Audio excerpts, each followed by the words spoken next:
Hello नमस्कार दोस्तों। मैं ऋतु और मैं आज आप सभी लोगों का बुंदेलखंडी अड्डा में स्वागत करती हूँ। मैं अपने बारे में इंट्रोडक्शन देना चाहूँगी।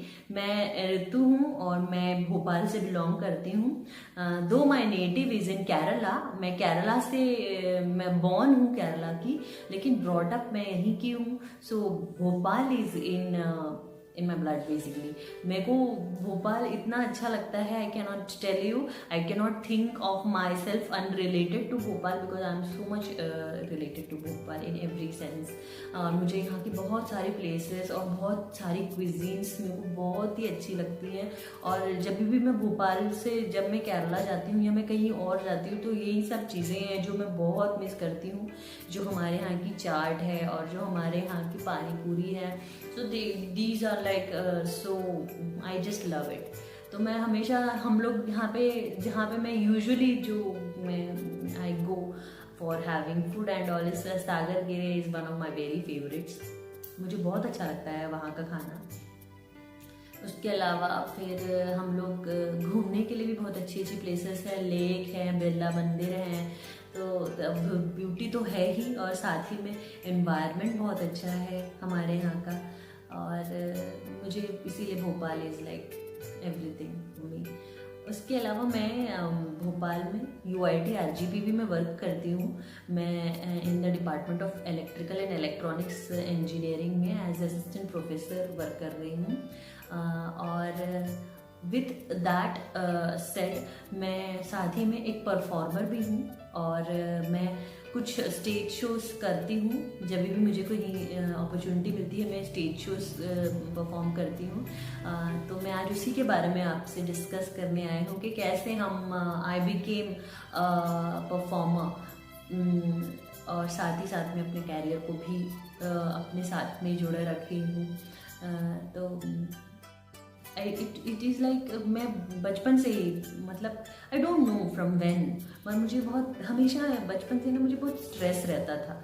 और अगर मैं अपने आप को ट्रैक कर सकूँ पीछे पीछे जाकर, so I can not tell you कि कब से, मतलब हमेशा से ही मुझे बड़ा स्ट्रेस फील होता था। तो मुझे तो लगता है कि मेरे को शायद बचपन से ही पैदा होते से ही स्ट्रेस होने लगा था। तो इस स्ट्रेस के कारण क्या होता था, जब मैं गाना गाती थी तो मुझे बहुत अच्छा लगता था, मेरे को बहुत ही लाइवली फील होता था जब मैं सिंगिंग करती थी। तो उसका जो म्यूज़िक है और उसके जो लिरिक्स हैं, जो फील है, उससे मैं बहुत अच्छे से कनेक्ट कर पाती थी।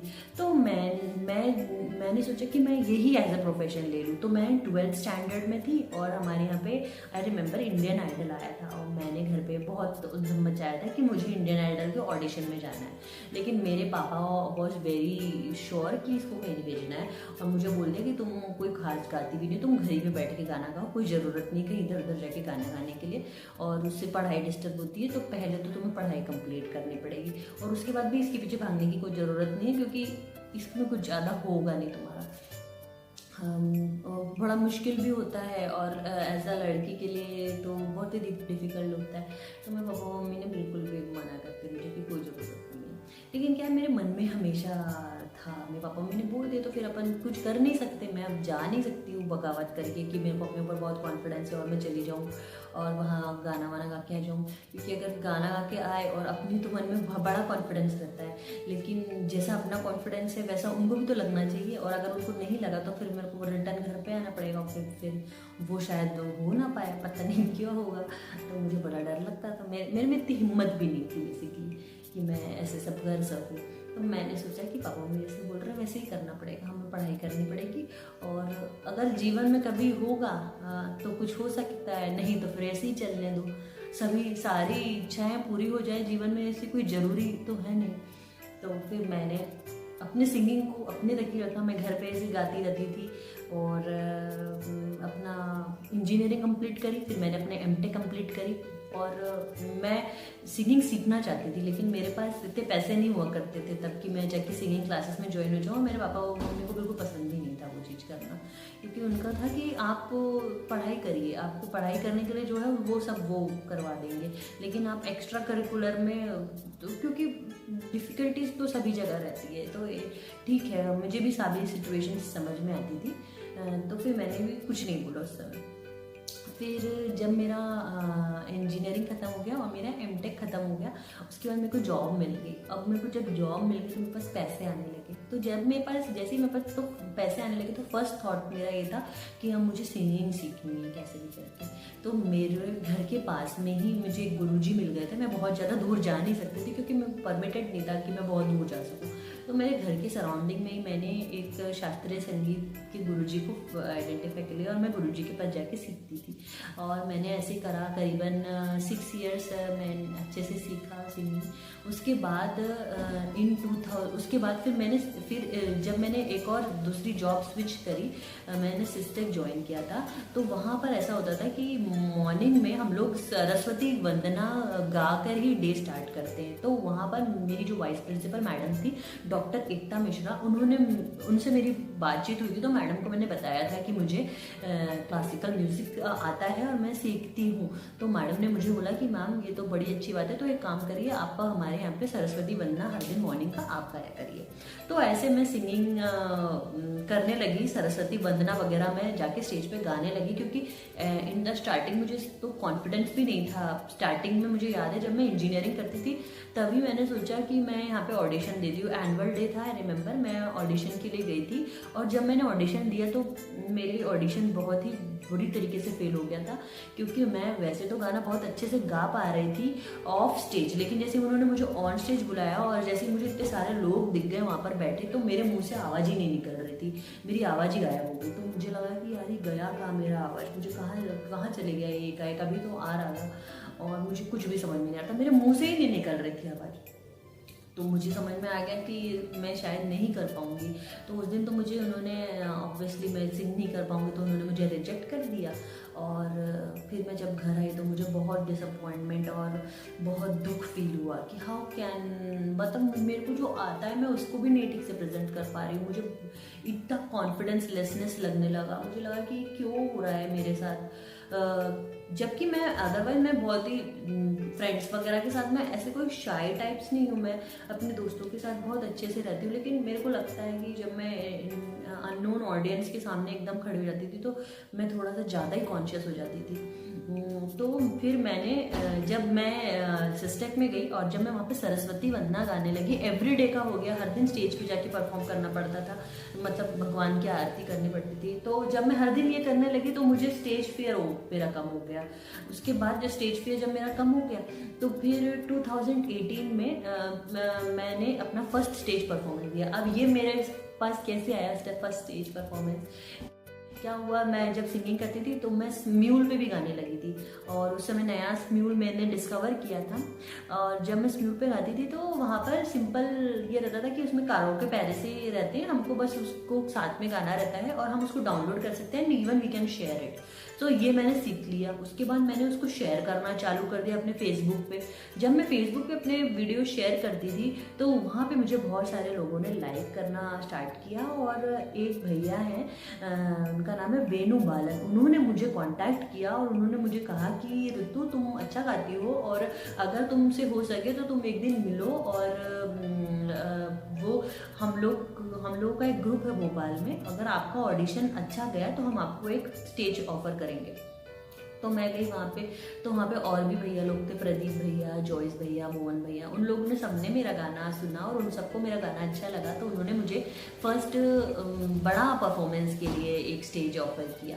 तो मैंने जब वहाँ पे जाके गाना गाया तो फर्स्ट परफॉर्मेंस था मेरा 2018 में और वो काफ़ी अच्छा रहा। मैंने वहाँ पे झूम झूम झूम बाबा गाया था और मतलब वहाँ के जितने लोग थे ऑलमोस्ट झूमने लगे थे वो लोग। तो मुझे ऐसा लगा कि I can do good in this, I am not very afraid of all those things. तो मैंने जाके जब परफॉर्मेंस किया और जब सबको अच्छा लगा तो उसके बाद परफॉर्मेंस के बाद भी काफ़ी लोगों ने आके मुझे अप्रिशिएट किया, तो मुझे बहुत अच्छा लगा। उसके बाद फिर क्या हुआ कि हर दिन मुझे कहीं ना कहीं से कुछ ना कुछ एवरीबडी समबडी और दी अदर मुझे कुछ छोटे छोटे प्रोग्राम्स वगैरह भोपाल में इधर उधर मिलने लगे। तो मैं वो परफॉर्मेंसेस वहाँ जाके देखती थी। उसके बाद फिर मेरी शादी हो गई और फिर I had to move with my husband and फिर मैं कतर गई थी उनके साथ में। और जब मैं कतर गई थी तो वहाँ पर मेरे को याद है जिसमें मैं गई थी वहाँ पर था वहाँ पे ईद का टाइम था। और जब ईद के टाइम पे वहाँ पर क्या होता है कि बहुत सारे इंडियन कम्युनिटीज़ रहती हैं, तो इंडियन कम्युनिटीज़ के लिए वो लोग प्रोग्राम्स करते हैं। तो वहाँ पे आईसीसी करके है, इंडियन कल्चरल सेंटर, जो कि इंडियन एम्बेसी के अंदर आता है। तो और मिनिस्ट्री ऑफ इंटीरियर करके उनके कोलैबोरेशन से वहाँ पे प्रोग्राम हो रहा था ईद का। तो मेरे को मैंने वो जब ऐड देखा इंटरनेट पे तो मैंने उनको कांटेक्ट किया और मैंने उनको बताया कि मैंने इंडिया में परफॉर्मेंसेस दिए हैं। तो उन्होंने मेरे परफॉर्मेंसेस देखे और साथ ही में उन्होंने मुझे एक दिन ऑडिशन के लिए बुलाया। तो मैं अपने हस्बैंड के साथ वहाँ ऑडिशन देने गई। तो उन्होंने मेरा गाना सुना तो उनको मेरा गाना अच्छा लगा, तो उन्होंने मुझे ईद वाले दिन आने को बोला इस एक पर्टिकुलर जगह पे। तो मैं वहाँ पे जाके खड़ी हो गई, पर मेरे दिमाग में ऐसा कुछ था नहीं कि ये कैसी होगी इवेंट। मुझे ऐसा लगा था कि इंडियंस ज़्यादा तो होंगे नहीं, जितने होंगे थोड़े मोड़े। तो जैसे हमारे यहाँ पे भी कुछ प्रोग्राम्स होते हैं मतलब, तो मैंने देखा कि हमारे यहाँ पे जितने भी प्रोग्राम्स होते हैं वहाँ पर सब मैक्सिमम 200 लोग आ गए या 300 के रेंज के ऊपर लोग आते नहीं हैं। तो मुझे ऐसा बिल्कुल भी नहीं लगा था कि कोई इतना बिग डील होगा करके। लेकिन जब मैं वहाँ पे पहुँची तो मैंने देखा वहाँ पे बहुत ही ज़्यादा लार्ज क्राउड थी और वो एक बहुत बड़ा सेटअप था जो मैंने अभी तक नहीं हैंडल किया था।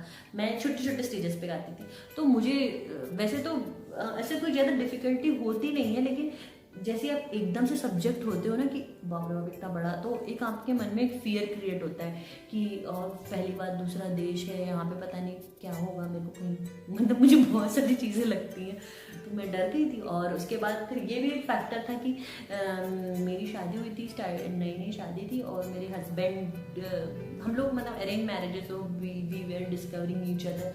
तो मैंने उनको बताया था कि मुझे सिंगिंग में इंटरेस्ट है, लेकिन पहली बार वो मेरा ऐसे कोई स्टेज परफॉर्मेंस देखने जा रहे थे। तो मैंने उतने बड़े क्राउड को देखकर मैंने सोचा कि क्या मैं बैक ऑफ कर लूँ, लेकिन फिर मैंने सोचा कि यार अगर मैं बैक ऑफ करती हूँ तो मेरा कितना बेकार इंप्रेशन मेरे हस्बैंड पे पड़ेगा, वो क्या सोचेंगे मेरे बारे में। तो मैंने फिर कैसे भी करके अपने मन में भगवान से प्रेयर करा और मैंने अपने आप कॉन्फिडेंस बिल्डअप करा और फिर मैं स्टेज पे चली गई और स्टेज पे गई और फिर मैंने वहाँ पे 2 गाने इस दिन गाए थे और वो अच्छे रहे, सब लोगों को अच्छे लगे, काफ़ी लोगों ने अप्रिशिएट किया, बहुत तालियां में जी। फिर हम लोग वापस आ गए वहाँ से।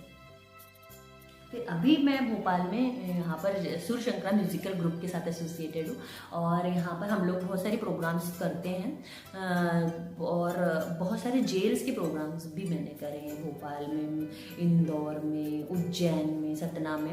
तो जितने जेल्स हैं वहाँ पे मैं जाती हूँ, वहाँ गाना गा के आती हूँ और फॉर सम रीजंस मुझे वहाँ पे बहुत अच्छा लगता है जाना, क्योंकि मुझे ऐसा लगता है कि जो वहाँ की ऑडियंस है वो बहुत दिल से ताली बजाती है और वो मतलब मुझे ऐसा फील होता है क्योंकि उन लोगों को ज़्यादा अपॉर्चुनिटीज़ तो मिलती नहीं है खुश होने की, उनके जो सिचुएशन में वो लोग रहते हैं। तो हम लोग जब जाते तो वो बहुत ईगरली वेट करते हैं हमारे गाना गाने का और उसको अप्रिशिएट करने का। तो that is something which is very very sweet feeling I get. मुझे बहुत अच्छा लगता है वहाँ गाने में। तो मुझे पता है कि उन्होंने जीवन में कुछ गलतियाँ करी होंगी इसीलिए वो वहाँ हैं, लेकिन उसके अलावा भी मुझे ऐसे फील होता है कि वो तो ठीक है, उन्होंने जीवन में कुछ गलतियाँ करी होंगी, लेकिन हर एक आदमी को जीवन में खुश होने का अधिकार है।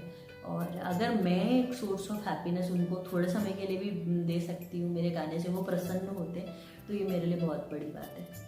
तो ऐसे ही करती हूँ यहाँ पे भोपाल में जितने फिर और भी मेलेज और जहाँ पे भी कहीं पे भी हम लोग को परफॉर्मेंसेस का बहुत सारे मेले होते हैं भोपाल में, वहाँ पे हम लोगों की परफॉर्मेंसेस होती हैं और अदर स्टेजेस भी रहते हैं जैसे किसी, तो वहाँ पे हम लोग जाके परफॉर्म करते हैं। और साथ ही में मैं बाकी जो पूरे टाइम तो हम प्रोफेशनली हमारा जो एंगेजमेंट्स है वो उसको हम फुलफिल करते हैं। उसके बाद जो टाइम मिलता है, जो स्पेयर टाइम मिलता है, उसमें मैं सिंगिंग को डेडिकेट करती हूँ पूरा और उसमें वो मुझे बहुत हैप्पीनेस देता है।